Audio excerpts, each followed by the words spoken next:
इतिहास की किताबों में जो लिखा है, क्या वही पूरा सच है? अगर नहीं, तो अकबर से जुड़ा ये भूला हुआ इतिहास आपको चौंका देगा। क्या अकबर सच में अनपढ़ था, या ये भी एक रहस्य है? कहा जाता है कि अकबर पढ़ना लिखना नहीं जानता था, लेकिन उसके दरबार में दर्शन, धर्म, गणित और विज्ञान पर गहरी बहसें होती थीं। सवाल उठता है, क्या कोई अनपढ़ व्यक्ति इतने जटिल विचारों को समझ और नियंत्रित कर सकता है? कुछ इतिहासकार मानते हैं कि अकबर पढ़ सकता था, लेकिन जानबूझकर उसे अनपढ़ बताया गया ताकि उसकी छवि एक अलग तरह की बनाई जा सके।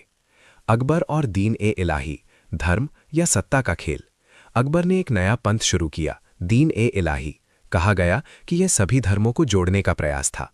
लेकिन क्या यह सच में आध्यात्मिक प्रयोग था, या फिर राजनीतिक नियंत्रण का एक गुप्त हथियार?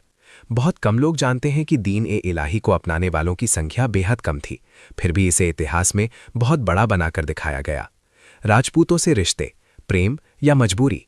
अकबर को अक्सर राजपूतों का सम्मान करने वाला शासक कहा जाता है, लेकिन क्या ये सम्मान था या रणनीतिक चाल?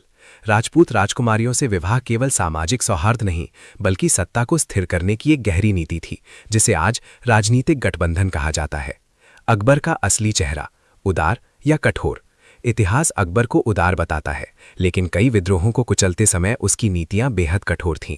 कई जगहों पर सामूहिक हत्याओं और जबरन नियंत्रण का जिक्र मिलता है, जिन्हें मुख्यधारा के इतिहास में अक्सर नज़रअंदाज कर दिया गया। तो सवाल ये है, क्या अकबर वैसा ही था जैसा हमें बताया गया, या फिर ये इतिहास का वो पन्ना है जिसे चुनकर, छांटकर और सजाकर हमारे सामने रखा गया? क्योंकि इतिहास वही नहीं होता जो लिखा जाए, इतिहास वो भी होता है जो जानबूझकर छुपा दिया जाए।